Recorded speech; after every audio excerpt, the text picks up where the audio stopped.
then some of them moved to Clifton, and then Lorenzo Anderson came over here and took out a patent or a homestead on all of this property.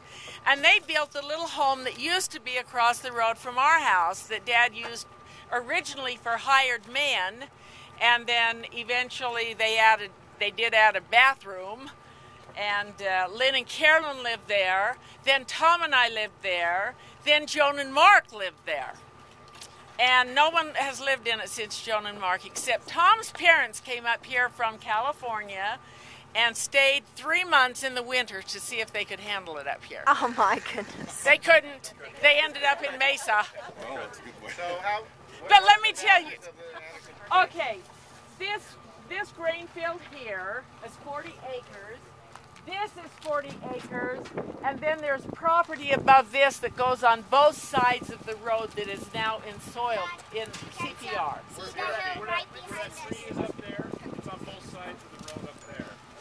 And but I wanted to tell you about Lorenzo Anderson. He was one of the original 13 families that moved into Banida in the early 1900s, and he was there, and he was a counselor to Bishop Dan Taylor, the very first counselor. They had 6 children, and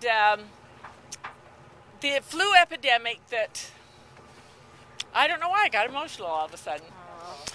I was going to talk about the flu epidemic. It hit about 1917, 1918, and it lasted just about 2 years. It swept clear across the country. It killed millions of people. It started in Europe, and then it made its way to America. And Mother's mother died and was buried on Mother's 10th birthday from the flu. And her brother that had come home from the service also died at that time. But anyway, Lorenzo had his wife Etta and their 6 children, and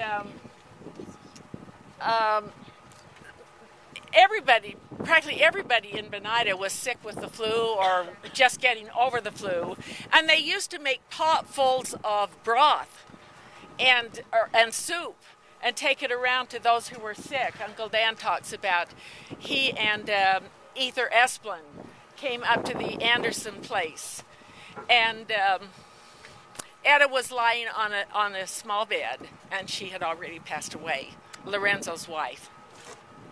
They stayed here for a lot more years after that, though, because he sold this farm to his son Glenn, and then they ended up losing it shortly after the Depression. They lost it in about 1937, 1938. And our grandpa, Stuart Geddes, purchased it from the Utah Mortgage Company in Logan in 1938. About how many total acres? There's probably about 160. So Close to 160. Some of the patents were 140 and some were 160. Weren't they all in increments of 40? So that's a quarter section. Mm-hmm. That's a quarter section. Mm-hmm. Mm-hmm. But some of them were 120. So was the original